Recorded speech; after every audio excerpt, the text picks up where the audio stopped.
شركة المهندس منسي للصناعات الهندسية والتغليف الحديث تقدم لكم ماكينة لحام طباط على الأكواب البلاستيكية. الماكينة دي بتقوم بعملية لحام الطباط على الأكواب البلاستيكية على جميع. طبعا بيبقى داخل بيعمل على عدم تسريب الكوباية اللي معانا، سواء كان داخل الكوباية مواد سائلة أو حبيبية. نبدأ نشرح الماكينة. الماكينة ديت تشتغل على كهرباء المنزل العادية 220 فولت. الماكينة سهل الاستخدام، بسيطة جدا وخفيفة، أقدر أن أتنقلها في أي مكان. نبدأ نشرح الماكينة.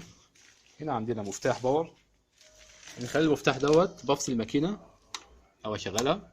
طبعا هنا عندنا لمبتين بيان، لمبة خاصة بالحرارة واللمبة التانية بتضيء في حالة وجود الدرجة اللي أنا عايزها. لما يعني توصل للدرجة اللي أنا طالبها للماكينة. هنا درجة بتبدأ من 0 ل 250 درجة مئوية. أنا هنا ظابط الحرارة على 200 درجة مئوية. هنا طبعا بحب أزود الحرارة أو أقللها على حسب الخامة اللي معانا، خامة الرول اللي معانا. طبعا ده رول تجريبي، رول ألمونيوم مطبوع زي ما احنا شايفين. طبعا هنا في 2 مروحة او 2 في رول.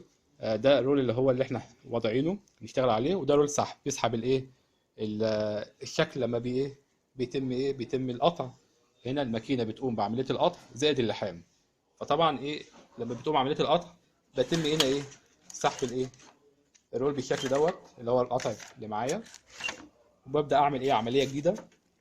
ده الدراع اللي بيقوم بالقطع زائد اللحام مجرد ما بنزله. هنا عندنا الدرج بتاعنا.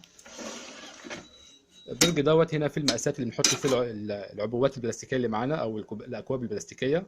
هنا عندنا في 3 مقاسات او 3 اقطار.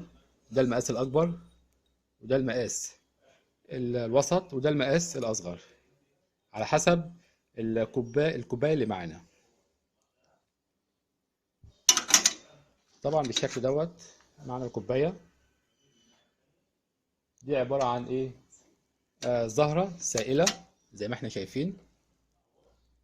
طبعا بندخل الدرج بالشكل دوت وبننزل الدراع. مجرد ما بننزل الدراع بيبدأ هنا عملية القطع زائد اللحام. طبعا بعد ما بيتم العملية اللحام مع القطع بطلع الدرج بالشكل دوت. ادي المنظر النهائي، شكل النهائي بتاعنا. ادي المادة الموجودة معانا اللي هي الزهرة سائلة، مفيش عدم تسريب زي ما بالشكل اللي احنا شايفينه. مفيش اي تسريب زي ما احنا شايفين. وادي الشكل النهائي مقدمة إليكم من شركة المهندس منسي للصناعات الهندسية والتغليف الحديث، مع شرح أسامة محمود تحت إشراف مدير فرع مدينة نصر المهندس